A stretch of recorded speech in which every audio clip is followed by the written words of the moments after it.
ప్రభువా నువ్వు ఆత్మీయ ఉన్నావు ప్రభువా. తండ్రి యేసయ్య, ఎక్కడో ఇద్దరు లేక ముగ్గురు నామమును కూడి ఉందరో వారి మధ్యలో ఉంటాను అని చెప్పావు తండ్రి. మాకన్నా ముందుగా ప్రభువా యేసయ్యా ఈ స్థలంలోనికి నీవు తండ్రి వచ్చావు. మా ఆరాధనను ప్రభువా యేసయ్యా నీవు అంగీకరించావు విశ్వసిస్తున్నాము తండ్రి. మరి ప్రభువా యేసయ్యా ఈ సమయంలో ప్రభువా ఇక్కడ కూర్చున్న వారందరేమి నేనేమి ప్రభువా యేసయ్యా ఈ మాటల కొరకు ఎదురు చూస్తున్నాము తండ్రి. నన్ను పరిపూర్ణంగా మరుగుపరచండి, నీవు మాత్రమే వెల్లడి అవ్వమని ప్రార్థిస్తున్నాను ప్రభువా. నన్ను కేవలం నీ కూరగా మాత్రమే వాడుకొని నీ మాటలు ప్రభువా బిడ్డలందరితో మాట్లాడమని, ఇక్కడ నుంచి మేము వెళ్తున్నప్పుడు ప్రభువా యేసయ్యా ఈ వాక్యము ప్రభువా వింటున్న వాక్యము మాలో క్రియ చేయనట్లుగా, ఈ వాక్యము నా జీవితంలో మా జీవితాల్లో 30 60 100 ఫలించినట్లు క్రియ రూపంగా యేసయ్యా మరి తండ్రి నువ్వు ఏదైతే చెప్పావో దాన్ని చేసావో తండ్రి. మరి యేసయ్యా నేను కూడా చెప్పినది చేయువాడిగా ఉంటాను, చెప్పినది చేసే మరి ఒక కుటుంబీకురాలుగా కుటుంబిస్తునిగా ఉండడానికి కృపదయచేయమని కోరుచు అది త్వరలో రానే ఉన్న యేసయ్య నామములో ప్రార్థిస్తున్నాను పరలోకపు తండ్రి, ఆమేన్.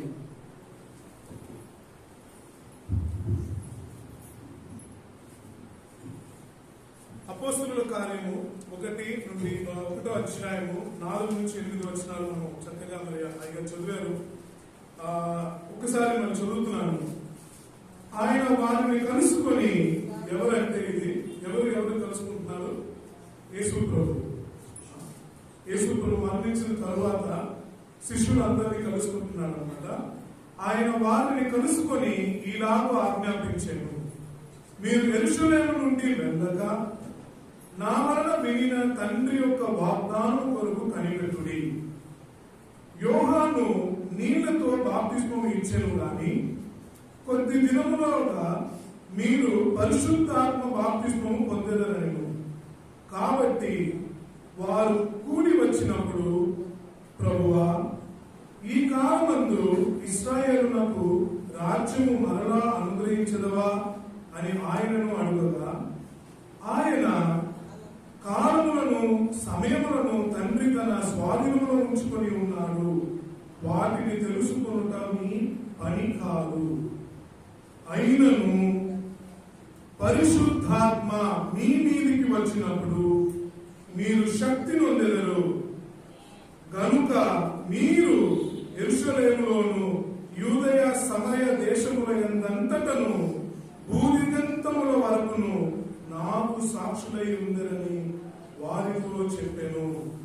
మరి దేవుని బిడ్డలారా, యేసు క్రీస్తు ప్రభువు తన యొక్క జీవితము ప్రారంభము మరి అంతము, ఆయన పుట్టిన మొదలుకొని మరణించే వరకు 33.5 సంవత్సరాలలో 3.5 సంవత్సరాలు ఆయన తన పరిచర్య అనగా తండ్రి చిత్తాన్ని, తండ్రి ఏదైతే మరి కుమారునిగా ఆయనకి అనుగ్రహించిన పనిని ఆయన చేయడానికి మరి ఆ యొక్క కార్యం మీద ఆయన దృష్టించినట్లు మనం చూడగలుగుతాం. మరి ఇక్కడ ఈరోజు నేను కొన్ని విషయాలు ముందు పెట్టాలనుకుంటున్నాను. ఒక రోజుకి దాదాపు భూలోకం అంతట్లో, అట్లంటే భూమి మీద ఉన్న మనుషులందరిలో దాదాపు 170 మంది ఒక రోజుకి చనిపోతున్నారు. ఎంతమంది అండి? 170,000 మంది ప్రతిరోజు చనిపోతున్నారు.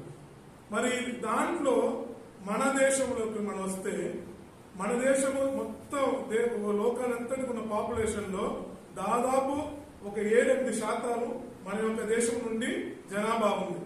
మరి ఈ జనాభాలో అదే 7-8% మనం చూసుకుంటే దాదాపు కొన్ని వేల మంది మరి ఇండియా దేశంలో కూడా ఒక రోజుని మరణిస్తున్నారు. మరి మరణించిన వారి సంగతి ఏంటి? మరణిస్తే ఇంకా వాళ్ళు మరణిస్తున్నారు, మన మధ్యలో ఇంకా వారు లేరు. కానీ మరి వారి జీవితము లేకపోతే వారు మరణించిన తర్వాత మరి వారు ఏ చోటికి ఎక్కడికి వెళ్తారు? మీరు ఎవరైనా చెప్పగలుగుతారా? ఓకే, రక్షణ పొందిన వారైతే దేవుని రాజ్యంలోనికి వెళ్తారు. Very good. రక్షణ పొందిన వారైతే సరే. ఇప్పుడు ఒక చిన్న కథ మీకు చెప్తాను. నేను నలుగురు మనుషులు వారు దేవుడి రాజ్యానికి వెళ్ళారు. ఎక్కడికి వెళ్ళారు? దేవుడి రాజ్యము గేట్ దగ్గర. అక్కడ ఒక ఆయన పెద్ద గ్రంథాన్ని పెట్టుకుని ఉన్నాడు ముందు. మొదటిగా ప్రజాసేవకుడు ఒక ఆయన వెళ్ళాడు. వెళ్ళేటప్పుడు కొద్దిగా దాంతో పాటు 10 మందిని వెనక పేరు ఫలానా ఆయన వస్తున్నాడు, జరగండి అని ప్రజాసేవకుడు కదా మరి ఒక 10 మంది ఇది ఉన్నారు, బందోబస్తుతో పాటు వెళ్తున్నాడు. ఎక్కడికి? వీళ్ళందరూ కలిసి మరణించారు. వాళ్ళు బయటికి వెళ్ళారంటే ఆ గేట్ దగ్గరికి వెళ్ళి నిలబడి ఉన్నారు. అక్కడ వచ్చి నిలబడినప్పుడు అక్కడ ఒక ఆయన ఉన్నాడు, పెద్ద గ్రంథం మనం చూసాం కదా, పెద్ద ఆ గ్రంథం ముందు పెట్టుకుని ఉన్నారు. అయ్యా మా సార్ పేరు, ఆయన రావట్లేదు, ప్రజాసేవకుడు రావట్లా, అసిస్టెంట్ వచ్చి మా అయ్యగారు లోపలికి వెళ్ళా తగ్గుతీ అన్నాడు. అయ్యా అట్లా కుదరదు,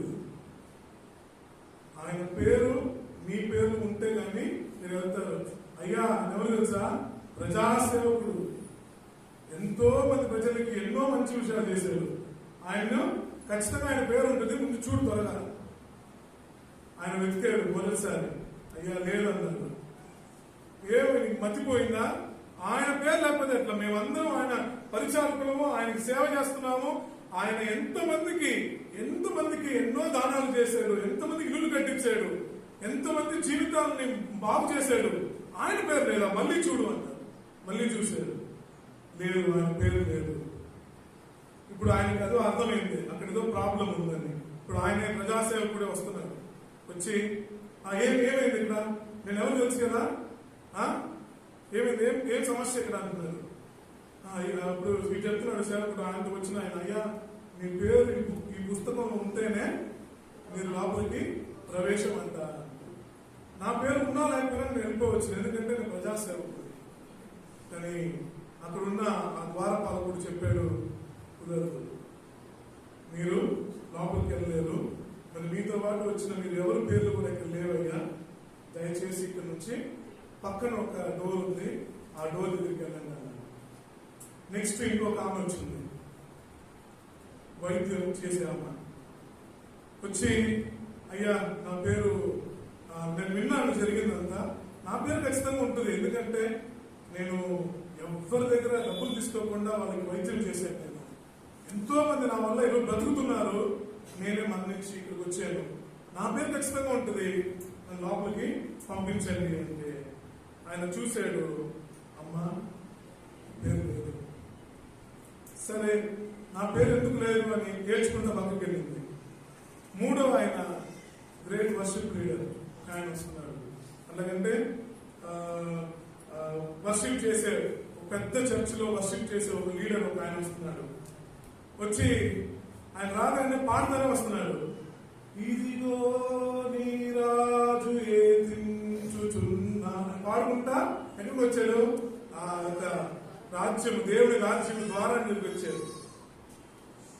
అయ్యారు వెళ్ళొచ్చా లోపలికి అన్నాడు. మీ పేరేంటి? ఏంటిది? మీ పేరేంటి? నా పేరు తెలియదా? వర్షిప్ లీడర్ పేరు చెప్పట్లా. నేను ఎవరంటే ముందు వృత్తి, నేను వర్షిప్ లీడర్ ఫలానా ఫలానా. అయ్యారు వర్షిప్ లీడర్ అని, డాక్టర్ అని, పాస్టర్ అని అటువంటి లిస్ట్ ఏం లేదు ఇక్కడ. మీ పేరు చెప్తే, మీ పేరు ఉంటే మీరు లోపలికి వెళ్ళొచ్చు. పేరు చెప్పారు, పేరు లేదు, ఏం లేదు, ఏం లేదు. ఆయన కూడా దేవుని రాజ్యంలోకి నో ఎంట్రీ.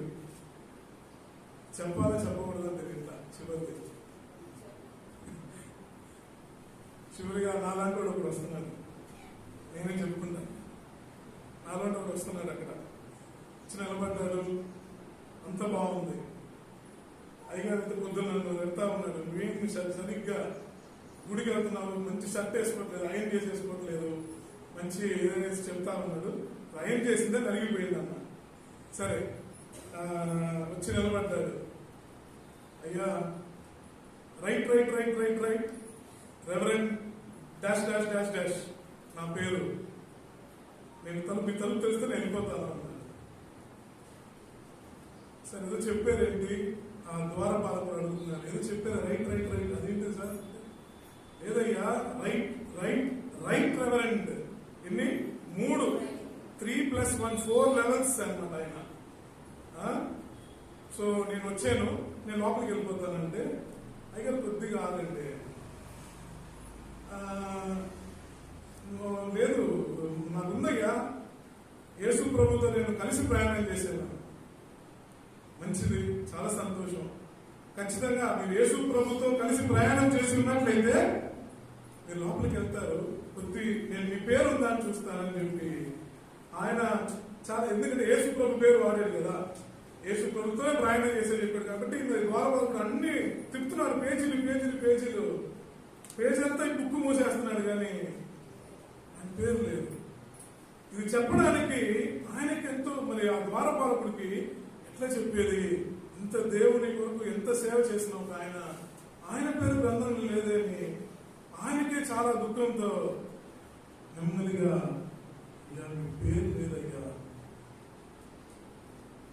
చెప్పగానే ఈయనకి ఎక్కడ లేని కోపం, నా పేరు లేదా, ఎట్లా నా పేరు లేకుండా ఉంటుంది, నేను ఏం చేశాను దేవుని కోసం, ఇంతమంది కొన్ని వేల సంఘాలు కట్టాను, కొన్ని వేల ఊర్లను నేను డెవలప్ చేశాను, అన్ని చేశాను, ఇన్ని చేశాను చెప్తే అయ్యా మీరు ఎంత అరిచినా మీ పేరు లేదని.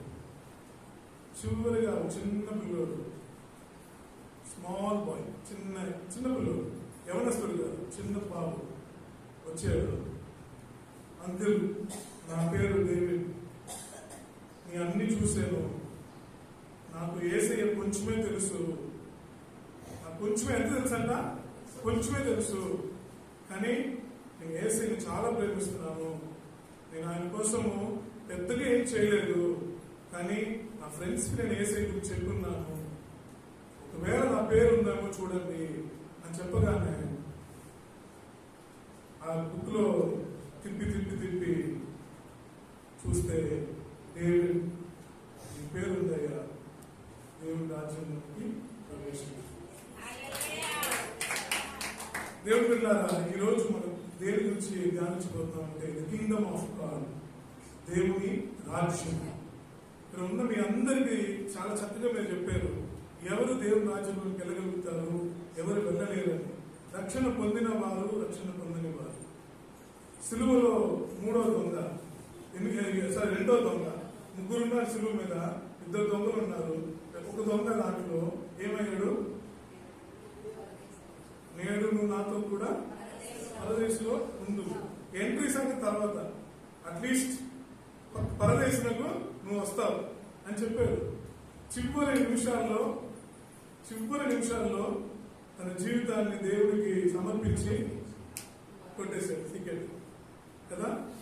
మరి రక్షించబడిన ఇక్కడ కూర్చున్న వీళ్ళందరూ కూడా ఎక్కువ శాతం మరి మీరందరూ దేవుని కృపలో రక్షించబడి ఉన్నారు అని విశ్వసిస్తున్నాను.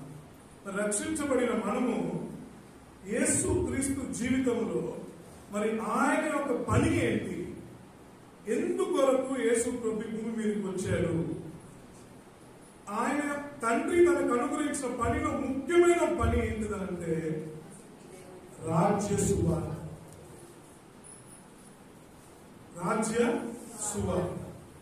ఏ రాజ్యాన్ని గురించిన సువార్త?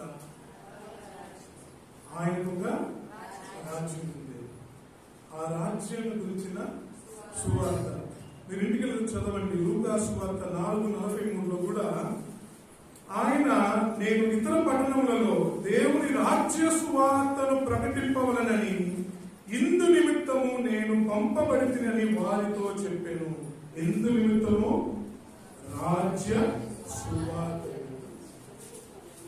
ఆనాడు ఉన్నవారు ధన్యులు, ఏనాడు యేసుక్రీస్తు కాలంలో ఉన్నవారు ధన్యులు. ఎందుకంటే ఆ రాజ్య సువార్తను ఎవరి ద్వారా విన్నారు? యేసు క్రీస్తు ద్వారా, తండ్రి కుమారుని ద్వారా. ఎవరైతే ఈ యొక్క సమస్తాన్ని, ఈ సృష్టిని, దాన్ని అంతటిని సృష్టించిన దేవుని కుమారుడు ఆయన నోటి ద్వారా విన్నారు. ఎంతమంది రక్షించబడ్డారు? ఎవరో తెలుసా? ఆయన మాట చెప్పగానే వినిన వారు ఎంతమంది? నాకు కూడా తెలియదు, అనుకున్నా. దేవుని పిల్లారా, ఆయన చెప్పగానే ఎవరు కూడా ఆయన మాటలు వెంటనే ఆలోచించలేదు. ఎందుకు ఎందుకు చెప్పండి, ఒక్కరు చెప్పండి. ఎందువలన యేసు ప్రభు అయ్యా దేవుని రాజ్యం త్వరగా రాబోతుంది అని చెప్పినప్పుడు ఎందుకు ఆయన ఎవరు నమ్మలేదు? అయ్యా తండ్రి నన్ను పంపించాడు, తండ్రి యొక్క కుమారుని నన్ను నేనే మార్గము సత్యము జీవము అని ఎన్నోసార్లు ఆయన చెప్పాడు. కానీ ఎందుకు అందరు నమ్మలేదు ఆయన్ని? ఎందుకు? లేదు, అది కూడా ఉంది. సింపుల్ గా చెప్పాలంటే అపవాది మన మనోరత్నంలో గుడ్డితనం కలుగు చేస్తున్నాడు, అది కూడా ఉంది. కానీ అది కూడా ఎట్లా జరుగుతుందంటే మనము మన విశ్వాస జీవితంలో కృంగినప్పుడు వాడు శక్తి పొందుతాడు. కానీ అక్కడున్న వారి పరిస్థితి ఏమనంటే నిర్లక్ష్యము. ఏంటిది? వాడు మనోడయ్యా, వాడు కార్పెంటర్ కొడుకు. వాడు ఎవరా? కార్పెంటర్ కొడుకు. కార్పెంటర్ ఎవరండి? వాళ్ళ తండ్రి గారు. ఎస్, ఎవరు? యోసేపు గారు. ఎవరు? వడ్రంగి. ఈ టేబుల్ చక్క అని చేసేవారు. వాళ్ళ కొడుకు వచ్చి దేవుని కుమారుణ్ణి, నన్ను నమ్మండి, నేనే మార్గము సత్యము జీవము అని అంటే ఎవరు నమ్ముతారా? ఏ కోల్పోయారు నిర్లక్ష్యం బట్టి? దేవుని రాజ్యాన్ని. కానీ కొంతమంది ఆయన మాటలను విశ్వసించారు. ఆయన ఈ భూమి మీదకి రావటము ఒక పని మీద.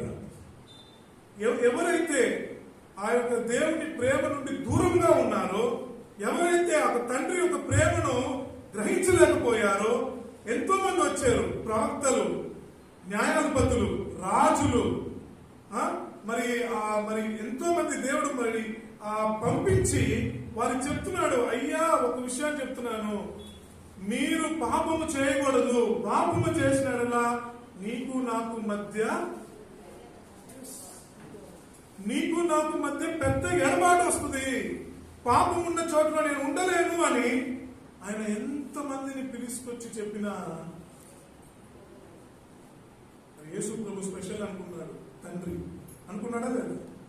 ఇంకేం చేస్తానయ్యా, నాకున్న ఒకే కుమారుణ్ణి పంపిస్తున్నాను. చివరికి ఏం చేశారు? కుమారుణ్ణి ఏం చేశారండి? మన కొరకు ఒక రాజ్యాన్ని ఇవ్వడానికి వచ్చిన ఆయన తీసుకెళ్లి, అది తండ్రి చిత్తం. ఒకేసారిగా మన పాపములు, ప్రస్తుత కాలము, రాబోతున్న కాలము, జరిగిన కాలము అంతటికి కలిపి ఒకేసారిగా ఒకే ఒక బలి అర్పణతో పాపనంతటిని తండ్రి తన కుమారుని మొత్తులకు ఆయనకు ఇష్టమాలి కదా. మరి కుమారుణ్ణి ఎంతగా ప్రేమించాడో అంతగా మన పాపం నిమిత్తం ఆయన శిక్షకు పాలయ్యాడు. ఆ విషయాన్ని స్టార్టింగ్ టిల్ ద ఎండ్, ప్రారంభము పుట్టిన నాడు మొదలుకుని యేసు ప్రభు చనిపోయేదాకా ఆయన చెయ్యాలని అనుకుని వచ్చిన, తండ్రి చిత్తాన్ని నెరవేర్చాలని వచ్చిన ఒక్క విషయము, ఎట్లాగైనా నశించిపోతున్న ప్రజలందరికీ కూడా ఆ రాజ్యానికి వాళ్ళు తీసుకువెళ్ళాలని ఆయన ప్రయత్నం చేశాడు. ఆయనతో కూడా కొంతమంది శిష్యుల్ని తరబీదు చేశాడు. వారితో పాటు కొంతమంది స్త్రీలను తరబీదు చేశాడు. ఎంతో మంది, యాక్చువల్లీ స్త్రీలు కూడా ఈక్వల్. 12 మంది శిష్యులు అంటే 12 మంది స్త్రీలు దాదాపు, ఎందుకంటే మేము థియాలజీలో చదువుతాం అవన్నీ. ఆల్మోస్ట్ 9 మంది స్త్రీలు యేసు ప్రభుతో శిష్యులు ఎట్లా ప్రయాణం చేశారో అంతమంది వారు కూడా స్త్రీలు ప్రయాణం చేసి సువార్త సేవ చేశారు దేవుని దగ్గర. కానీ పుస్తకము అవన్నీ కొద్దిగా మిస్ అయిపోయినాయి, కానీ చరిత్రలో ఉన్నాయి ఆ పేర్లన్నీ. దేవుని బిడ్డలారా, దేని గురించి ప్రకటించారు? Kingdom of God. దేని గురించి? దేవుని రాజ్యం. దేవుని రాజ్యం. దేవుని బిడ్డలారా, మన జీవితంలో మనము ఇప్పుడు మనం విన్నాం కదా చిన్న కథలో, మనం ఎన్నెన్నెన్నెన్నెన్నో పనులు కార్యాలు పెట్టుకుంటాం కదా. తప్పు కాదు అది. యేసు ప్రభు కూడా తన బ్రతికినప్పుడు కూడా తన కూడా ఒంటరికి పండుకుంటూ ఆయన పరిచర్యలోకి ఫుల్ టైం పరిచర్య 3.5 సంవత్సరాలకు ముందు ఆయన కూడా ఒంటరికి పనులు చేశాడు. అట్లాగనే వాళ్ళ అమ్మని పోషించాడు. ఇట్లాగనే యథార్థమైన ఒక జీవితం ద్వారానే యేసు ప్రభు కూడా తన జీవిత కాలంలో తన తల్లిని సిలువలో కూడా చెప్తాడు, ఆయన మరణించబోతున్నాడు, ఇక్కడ ఆయన ఉండడం తెలిసి తన ఎంతో ప్రేమించిన శిష్యుడికి యోహాను పిలిచి, యోహాను చూసుకో, ఈమె ఎవరు? నీ తల్లి. ఉన్నారు అప్పటికే మరియమ్మకి ఇంత కుమారులు మరి ఉన్నారు, శారీరకంగా ఏర్పడిన కుమార్తెలు ఉన్నారు. కానీ కుమారుని ప్రేమ తండ్రి మీద తల్లి మీద ఉన్నది కాబట్టి ఆయన అతి మార్గంలో మనం నడిపించాడు. దేవుడు అన్నారా, యేసుక్రీస్తు, నేనేం చెప్పడానికి వస్తున్నానంటే, యేసుక్రీస్తు భూమి మీదకి వచ్చిన ముఖ్యమైన ఒక పని, ఆయనకు ఒక రాజ్యం ఉన్నదని, ఆ రాజ్యానికి అందరినీ ఆయన చేర్చాలని, ఆయన చివరి రక్తము చిందించే వరకు కూడా ఎంతో ఎంతో ఇష్టపడ్డాడు. మరి ఇప్పుడు చిందించి మరణించి సిలువలో మరి ఉండి దిగి సమాధి చేయబడి 3వ దినమున పునరుద్ధానుడై ఇప్పుడు చెప్తున్నాడు అపోస్తలుల కార్యము 1వ అధ్యాయంలో, అయ్యా మిమ్మల్ని చదవాల్సిన అవసరం లేదు, అయ్యా నేను మీకు చెప్పబోతున్నాను, మీరేం చేయండి, కొంతకాలము ఇక్కడ ఉండండి. ఎక్కడ ఉండమంటున్నాడు? యెరూషలేములో. యెరూషలేముకి 2 సిగ్నిఫికెన్స్, యెరూషలేముకి 2 మూలార్థాలు ఉన్నాయి. యెరూషలేం అంటే దేవుని ఆలయము, అంతకంటే యెరూషలేం అనేది దేవుని పట్టణము, యెరూషలేం అనేది దేవుని సంఘము. Church of God is also significance to Jerusalem. మరి యెరూషలేములో కొద్దిసేపు ఈ రోజు మీకు చెప్తున్నాడు, అయ్యా మీరు కూర్చున్న వాళ్ళకి ఎవరికైనా కొద్దిగా నిద్ర, కొద్దిగా నీరసం ఉంటే కొద్దిసేపు ఆగండి. ఎందుకనంట మీరు వెళ్లే లోపల ఆయన మీకు ఒక బహుమానం ఇస్తాడంట. ఏమిపోతున్నాడు? ఒక బహుమానం ఇవ్వబోతున్నాడు. ఆ బహుమానము ఈ భూమి మీద ఎవరు మనకి ఇవ్వలేరు, నేనే ఇవ్వాలి. అందుకోసం ఏం చేయండి అయ్యా, కొద్దిసేపు తొందరపడబాకండి, కొద్దిసేపు ఉండండి ఇక్కడ అని చెప్పి అక్కడ ఉన్న శిష్యులు మరి యేసు ప్రభుని వెంబడించిన వాళ్ళందరూ అక్కడ ఉన్నప్పుడు యేసు ప్రభు ఈ మాట చెప్తున్నాడు. పుట్టినప్పుడు మరణించేంత వరకు, మరణించిన తర్వాత కూడా ఆయన ఏం చెప్తున్నాడంటే, నాకు రాజ్యం ఉంది, నీకు అది అనుగ్రహిస్తాను, కానీ ఇప్పుడైతే దానికి ముందు మీరు కొన్ని కార్యాలు చేయాలి. ఏం చేయాలి? నిన్నటి దినం మరి దేవుడు నడుపుదలను బట్టి యోహాను సువార్త 20వ అధ్యాయంలో మరి పేతురుతో యేసు ప్రభు తన మరణించిన తర్వాత యేసు ప్రభు పేతురుని కలుస్తాడు. పేతురు ఎక్కడికి వెళ్ళి వస్తాడంటే, అదంటే బోధం ఇంకా అయిపోయింది. ఏమైపోయింది? అయిపోయింది. ఇంకా ఆయన వచ్చాడు, ఆయన చేయవలసిన కార్యం చేశాడు. కానీ ఇంక మనకేముంది? పదండి మళ్ళా చేపలు పట్ట పోగుదమని పోయి రాత్రి అంతా వేస్తున్నారు, కానీ ఏమి పడలేదు.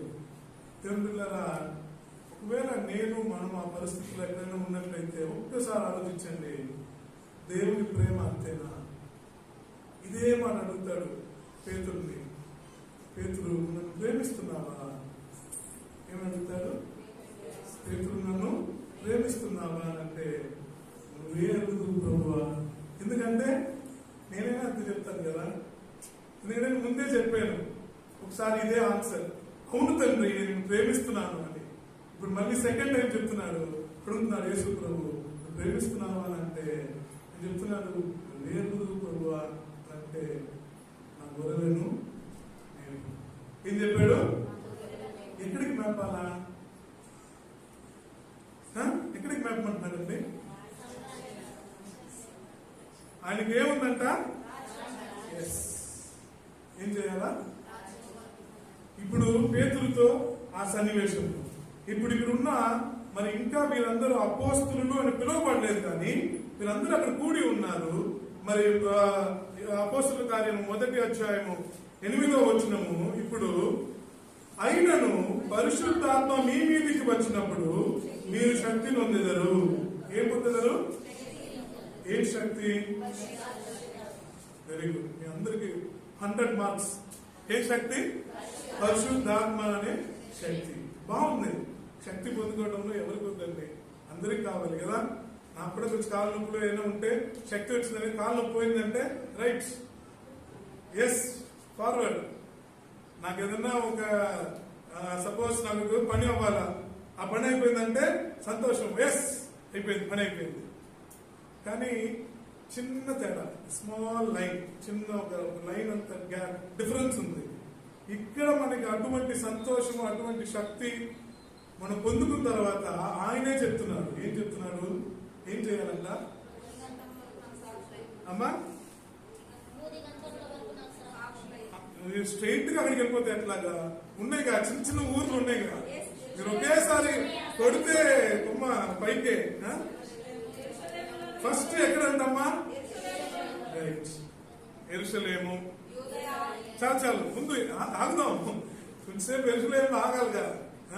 యెరూషలేము దేవుని పట్టణము, దేవుని ఆలయము.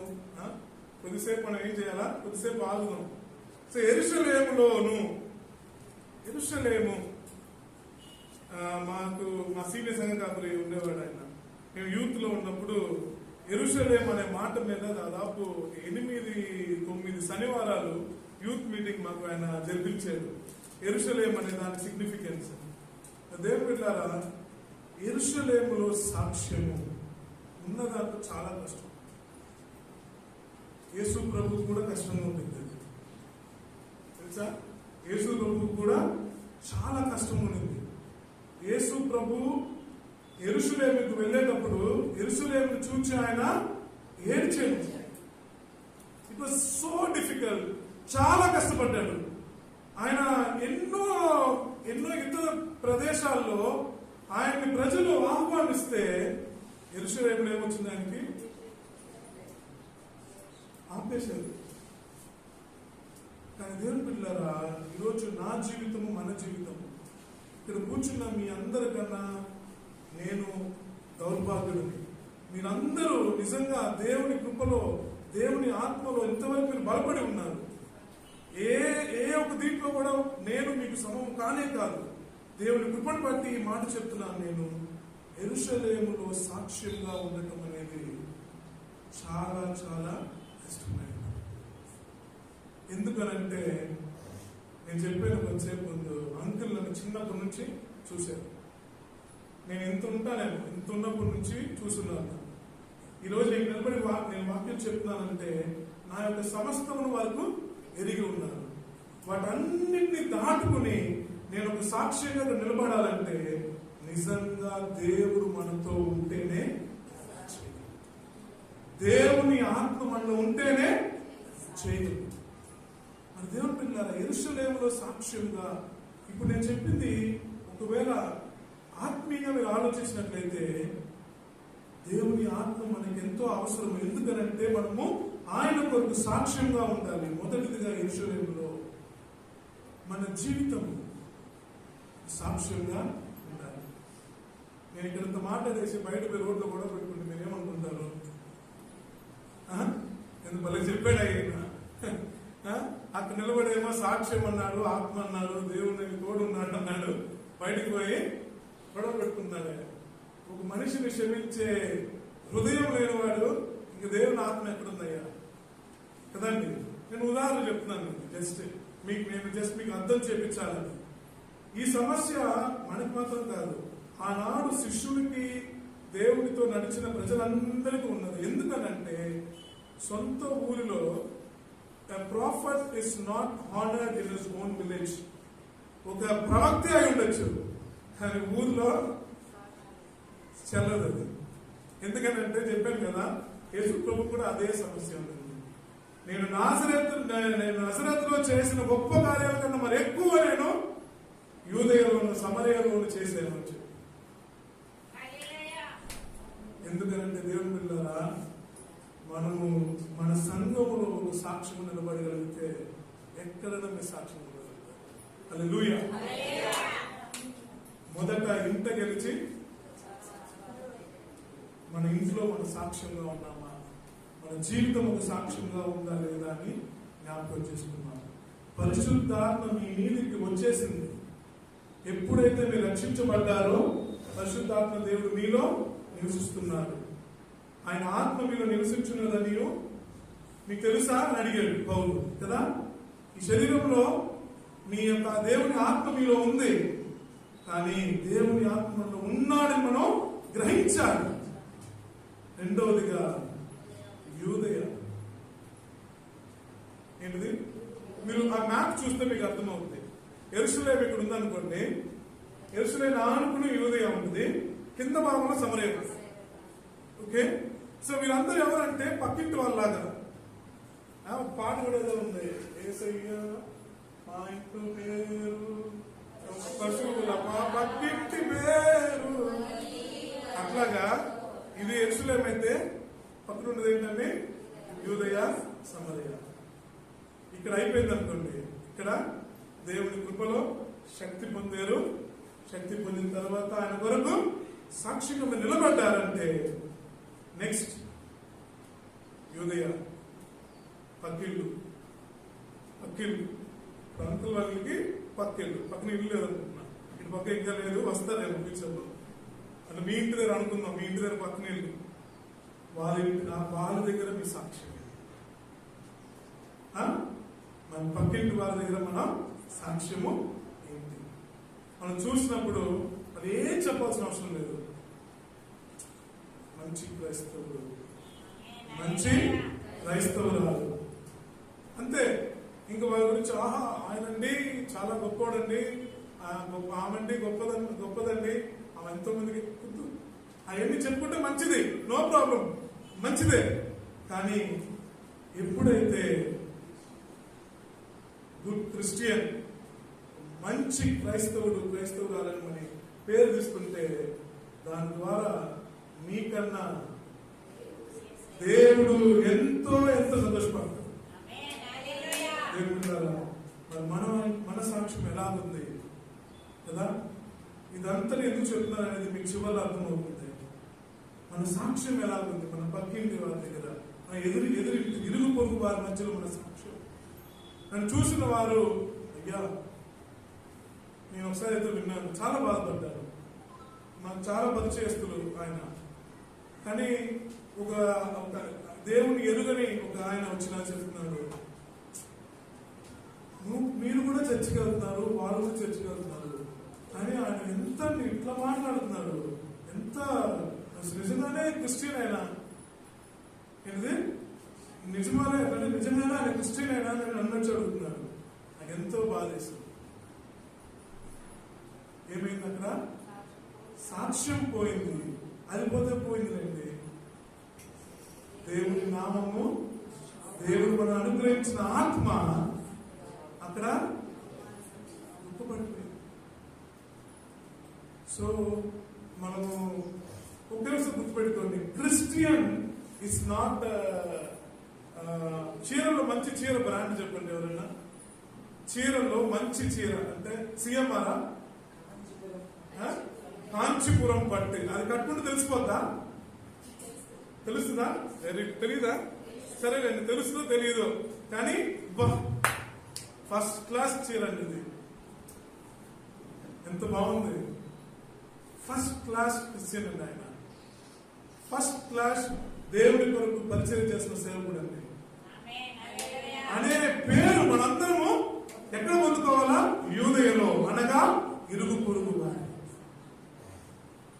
చాలండి, క్రిస్టియన్ అనే పేరు పెట్టుకోవటము ఒకప్పుడు ఇట్ వాస్ బ్రాండ్.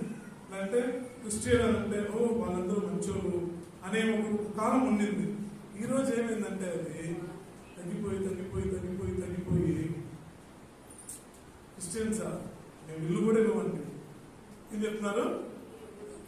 ఇల్లు కూడా చూసారా దేవుని పిల్లరా? అందుకే చెప్తున్నాను, దేవుని ఆత్మ మీ మీదకి వచ్చినప్పుడు యెరూషలేములో, యూదయలో, సమరయ దగ్గరికి వెళ్దామా? వద్దా? సమరయ దగ్గరికి వెళ్దామా? ఇంకా కష్టం. సమరయ పక్కన ఇంటికి పక్కన ఇల్లు అని అంటే యూదయ, మనం యెరూషలేము, యూదయ, సమరయ. సో ఆఫ్టర్, సో ఇక్కడ ఉన్న కొంత ఫీడ్బ్యాక్ ఏమవుతుంది, సమరయలో కూడా వెళ్తూ ఉంటుంది. పక్కింట్లో ఉన్న వాళ్ళు, ఎదుర్కొన్న వాళ్ళు ఏం చెప్తారు? అమ్మా అదే మంచి వాళ్ళ పిల్లలు కూడా మంచి క్రైస్తవ మార్గంలో ఎదుగుతున్నారమ్మా అని చెప్తారు కదా. ఆ ఆ మంచి విషయం ఏమవుతుంది, కొద్దిగా సమరయంలోకి వస్తుంది. ఓకేనా? మంచి విషయాలు ఎప్పుడు అందరికి తెలుస్తూ ఉంటాయి, కానీ చెడ్డ విషయాలు ఫాస్ట్ తెలిసిపోతాయి. ఇంకా స్పీడ్ చెప్పే సిస్టర్, గూగుల్ కన్నా ఫాస్ట్. ఇప్పుడు సమరయంలోకి వస్తే ఉదాహరణకు తీసుకుందాము. దేవుని ఆత్మ మీ మీదికి వచ్చినప్పుడు యెరూషలేములోను యూదేయలోను సమరయలో మన సాక్ష్యము. సమరయ అంటే మన యొక్క ఎగ్జాంపుల్. ఒకవేళ ఉదాహరణ ఆఫీస్, స్కూల్లో మనం పనిచేసే చోట్లో, మనం ఒకవేళ బిజినెస్ చేస్తున్న స్థలంలో, ఒకవేళ మీరు ఎక్కడైనా మీరు వర్క్ చేస్తున్నారు, లేదా పొలంలో మీరు పొలం పనిచేస్తున్నారు, లేదా ఎవరి కోసమైనా పనిచేస్తున్నారంటే అక్కడ మీ సాక్ష్యం ఏమై ఉంది? ఎస్పెషలీ ఎక్కడంటే సాక్ష్యం మనం పోగొట్టుకునేది ఈజీగా ఏదైనా మనకి రావాలనే విషయాల్లో. అది నేను ఏది చెప్పట్లేదు, కానీ మనకి ఏదైనా రావాలి, హక్కుపూర్వకంగా మనకి రావాలనే విషయాల్లో మనం ఏమవుతాం? కొన్నిసార్లు సాక్ష్యాన్ని ఈజీగా యెరూషలేములో కాపాడుకున్నాము, యూదేయలో కూడా కాపాడుకున్నాము. సమరయలోకి వచ్చేపాటికి ఆత్మ, దేవుని ఆత్మ అండి, ఊరికనే కాదు. అది దేవుని ఆత్మ మనలో ఉన్నాడు, ఆయన ఉన్నాడే మనం గ్రహిస్తే ఎటువంటి ఏ విషయంలో కూడా మనం కాంప్రమైజ్, తెలుగులో మంచి తెలుగులో ఏంటన్నా కాంప్రమైజ్ అంటే రాజీపడము. ఏ విషయాన్ని కూడా మనం రాజీపడము. మరి సమరయలోకి వచ్చినప్పుడు మన పరిసరం, మన ఆఫీస్లో, మన స్కూల్లో, మనం పనిచేస్తున్న చోట్లలో మన యొక్క సాక్ష్యం ఏమైనా. నేను ఇక్కడ వచ్చి మీరు అలాగంటే నేనేదో మంచి సాక్షిని, నేను ఎక్కడికి వెళ్ళినా నా పేరు అట్లా చెప్పట్లేదండి. మీరు అదే సమయంలో మీరు మంచి సాక్ష్యం కలిగి ఉంటుందని చెప్పట్లేదు. నేను చెప్పినదల్లా ఏమంటే దేవుని ఆత్మ మనలో ఉన్నాడు కాబట్టి మనము మంచి సాక్ష్యం కలిగి ఉండాలి. ఎందుకోసం అనేది మీకు చివరిలో తెలుసుకునేటప్పుడు మీకు అర్థమవుతుంది ఇది ఎంత ప్రాముఖ్యమైనది. ఈ సమరయలో మనం మంచి సాక్ష్యం కలిగి ఉండాలి. యేసు ప్రభు కూడా మన ఒకసారి యెరూషలేము ఆలయం దర్శించినప్పుడు అక్కడ అనేక మంది దేవుని ప్రజలు ఏం చేస్తున్నారంట? ట్రేడింగ్, అమ్ముకుంటా బిజినెస్ చేస్తూ ఉన్నారు ఆలయంలో, దేవుని ఆలయంలో. దేవునికి ఏమొచ్చింది? యేసు ప్రభుకి కోపం వచ్చి దేవుని ఆలయంలో మీరు ఏం చేస్తున్నారు? పాడు చేస్తున్నారు. నేను మిమ్మల్ని ఏం చేస్తానని చెప్తున్నారు?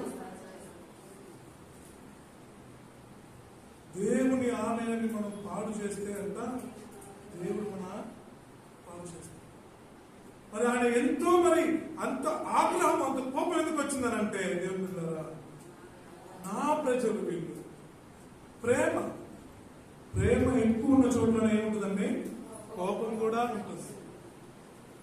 మరి మన మీద అంత ప్రేమ కలిగి ఉన్నాడు కాబట్టి ఆయన ఓర్చుకోలేకపోతున్నాడు ఆ సన్నివేశంలో. కానీ ఇప్పుడైతే ఆయన ఓర్చుకుంటానే ఉన్నాడు. ఎందుకనంటే మనం చేస్తున్న ప్రతి పాపమును బట్టి ఆయన మరలా తండ్రి వద్దకు వెళ్ళి, అయ్యా నా కొరకు నీ కొరకు ఏం చేస్తున్నాడంట? విజ్ఞాపం తెలియకుండా చేసేసాడు. తెలియకుండా సాక్ష్యము పాడైపోయింది అని అది కూడా మనం పశ్చాత్తాపడినప్పుడే. మరి యెరూషలేములో, యూదేయలో, సమరయలో నా సాక్ష్యం మొదటిది, మరి నీ సాక్ష్యం సంగతి కూడా ఎట్లా ఉందని ఒక్కసారి గ్రహించుకోవాలి. ఎందుకనంటే దేవుని ద్వారా ఎవరున్నారు? మనలో దేవుని ఆత్మ మనలో ఉన్నాడు. హల్లెలూయా, హల్లెలూయా. దేవుని ద్వారా ఈ 3 స్థలాలు దాటిన తర్వాత భూదిగంతములంత వరకు మీరు నాకు ఏం చెప్పాడు? యేసు ప్రభువు నా కొరకు సాక్షులై ఉండమన్నారు. మరి సాక్ష్యంగా ఉండటం అనేది యేసు ప్రభు చెప్పడానికి బాగానే ఉంది. ఎందుకంటే ఆయన అంత గొప్ప కార్యం మన కొరకు చేసేసాడు. మీరు మీ పిల్లల కోసం, నేను నా పిల్లల కోసం చేయలేని ఒక కార్యాన్ని ఆయన చేశాడు. కాబట్టి ఆయన అడుగుతుంది కూడా మన మనల్ని ఒక గొప్ప కార్యాన్ని అడుగుతున్నాడు. కానీ ఎప్పుడైనా మన పిల్లలకి ఏదైనా చాక్లెట్ ఇచ్చి ఒక పని చేయమంటాం. కానీ ఇక్కడ యేసు ప్రభు ఏం చేశాడంటే ఎవరు ఇవ్వలేనంత గొప్ప ఒక అద్భుతమైన ఒక ఆశ్చర్యమైన ఒక బహుమానాన్ని, మనము వద్దని చెప్పలేనంత గొప్ప బహుమానాన్ని నీకు నాకు ఇచ్చి, అయ్యా నీ కొరకు సమస్తాన్ని ఇచ్చేసేనే, నా కొరకు ఒకటి చెయ్యా, దాన్ని చేయడానికి కూడా నువ్వేం కష్టపడద్దు, నువ్వు భారం పోయేది ఏం వద్దు, నువ్వు కష్టపడద్దు, నువ్వు శక్తి కూడా నీకు అనుగ్రహిస్తాను, నా ఆత్మను కూడా నీకు అనుగ్రహిస్తాను, నా కొరకు నువ్వు. ఆయన సమస్తాన్ని ఇచ్చాడు, తన ఆత్మను మనకి ఇచ్చాడు. మన దగ్గర నుంచి కోరుతున్నది ఏమంటే, నా కొరకు యూదయలో, యెరూషలేములో, యూదయలో, సమరయలో, తరువాత భూదిగంతములలో నా కొరకు సాక్షులై ఉంటారా? ఈరోజు ఈ యొక్క క్వశ్చన్ నేను అడగట్లేదు. ఇంటికి వెళ్ళి చదవండి. అపోస్తలుల కార్యము 2వ అధ్యాయము 8 వచనాలను మీరు చదవండి. ఈ మాటలు యేసు ప్రభు పునరుద్ధానుడైన తరువాత ఆయన మరలా మనల్ని చెప్తున్న విషయము ఇదే. ఎందుకంటే దేవుని బిడ్డలారా, జాగ్రత్తగా గమనించండి. మన యొక్క సాక్ష్యాన్ని మనం కోల్పోతే, మన యొక్క జీవితంలో దేవుని ఆత్మ మనం లేడు అని అంటే, ఆయన రాజ్యంలోకి నువ్వు ప్రవేశించలేదు. ఆయన రాజ్యంలోకి మనం ప్రవేశించాం. మరి ఆయన అయితే ఉచితముగానే మనకి ఆయన రక్షణను మనకి ఇచ్చారు. మరి మన సంగతి ఏంటి? మనం కూడా ఒకవేళ చాలా సార్లు మనందరం అనుకుంటాము, నేను దేవుని కోసం ఈ కార్యం చేస్తున్నాను, నేను దేవుని కోసం ఆ కార్యం చేస్తున్నామని. మేమందరం కూడా ప్రతి దినము ఒక్కటే ప్రార్థన చేస్తాం, ప్రభువా ఈ కార్యము నీదైతే చేయడానికి మమ్మల్ని నువ్వు బలపరచు. ఈ కార్యము నీది కాకపోతే తండ్రి దీన్ని మన దగ్గర నుండి దూరపరచమని మేము ప్రార్థన చేస్తాం. ఎందుకంటే దేవుని బిడ్డలారా, ఇప్పుడు సిస్టర్ గారు చెప్పారు, ఈ భూ సంబంధమైన దేవత మన కన్నులకు, మన మనోనేత్రములకు గుడ్డిదనం కలుగు చేసి అంతా బాగుంది. ఏముంది? మనం చూసినట్లు నలుగురు వచ్చారు, అందరు కంటికి వాళ్ళు మంచి వాళ్ళే, లోకమైన కంటికి ఏంటిది? వాళ్ళు పర్ఫెక్ట్ అండి, పర్ఫెక్ట్. కానీ దేవుని దృష్టిలో వారు చేర్చుకోబడలేదు. దేవుని బిడ్డలారా, జాగ్రత్త. మన యొక్క సొంత రక్షణ అన్నిటికన్నా ముఖ్యమైనది నీ యొక్క సొంత రక్షణ. ఇతరుల గురించి త్వరగా ఆలోచించాలి. కానీ ముందు నీ యొక్క రక్షణ నువ్వు కాపాడుకోవాలి. రక్షణను కాపాడుకోవడం అంటే మనం జీవిస్తున్న జీవితంలో యేసుక్రీస్తు ప్రభు కొరకు ఆయన నడిచి వెళ్ళిన మార్గంలో మనం కూడా నడిచి ఆయన కొరకు సాక్షిగా మనము జీవించాలి. అందరూ కళ్ళు మూసుకుందాం. దేవుని బిడ్డలారా, యేసయ్యా ఈరోజు నీవు ప్రభువా నన్ను అడిగేదల్లా ఒక్కటే, సమస్తమును నువ్వు నాకు ఇచ్చేవని 100% నాకు తెలుసు ప్రభువా. తండ్రి, మరి నాకు నువ్వు నీ ఆత్మను కూడా అనుగ్రహించావంటే, మరి నువ్వు నా దగ్గర నుంచి కోరుతున్నది ఒకటి ఉన్నది, నేను నా జీవితంలో నీ కొరకు సాక్షిగా ఉన్నానా లేదా? నేను గొప్ప విశ్వాసిగా ఉండొచ్చు, నేను గొప్పగా నీ కొరకు స్తుతి ఆరాధన చేయొచ్చు, నేను నీ కొరకు గొప్పగా ప్రభువా ఎన్నో కార్యాలు చేయొచ్చు, నా కుటుంబంలో నేను నీ కొరకు ఒక గొప్ప వ్యక్తినిగా అందరిని చూసుకునే ఒక వ్యక్తిని నేను ఉండొచ్చు. నా యొక్క సాక్షి జీవితము, నా విశ్వాస జీవితం యొక్క పరిస్థితి ప్రభువా యేసయ్యా ఒకసారి తండ్రి నాకు దయచేసి ప్రభువా నాకు తెలియచేయండి ప్రభువా.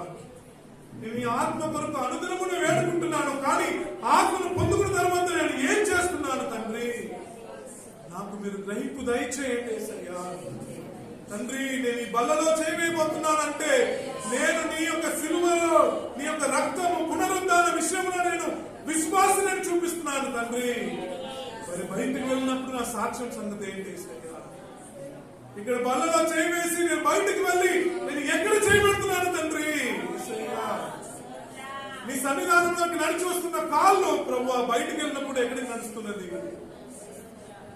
నీ సన్నిధానంలో నీ ఆత్మ కొరకు ప్రార్థిస్తున్న మనసు బయటకు వెళ్ళినప్పుడు నేను గురించి ప్రార్థిస్తుంది. యేసయ్యా, నాకు నువ్వు అనుగ్రహించిన ఆత్మలను నీ ఎప్పటికీ నీ ఆర్పణ లేకుండా నీ కృప మాకు దయచేయమని ప్రార్థిస్తున్నావు తండ్రి. యేసయ్యా, నీ కృప దయచేయండి ప్రభువా. తండ్రి, నేను ఆత్మను దుఃఖపెట్టువానిగా ఉండకూడదు ప్రభువా. యేసయ్యా, నీవు అనుగ్రహించిన ఆత్మ నాలో ప్రభువా అగ్ని వలె మండాలి తండ్రి. యేసయ్యా, నీ కొరకు ప్రభువా నేను మండాలి ప్రభువా. నీ కొరకు ప్రభువా యేసయ్యా నేను ఒక గొప్ప సాక్షిగా ఉండాలి. మనుషులు నా గురించి ఏమన్నా అనుకోండి తండ్రి, డోంట్ కేర్. యేసయ్యా, నీవు ఏమనుకుంటున్నావు? నీవు నాకు శక్తినిచ్చానని చెప్పేవే నీ వాక్యంలో.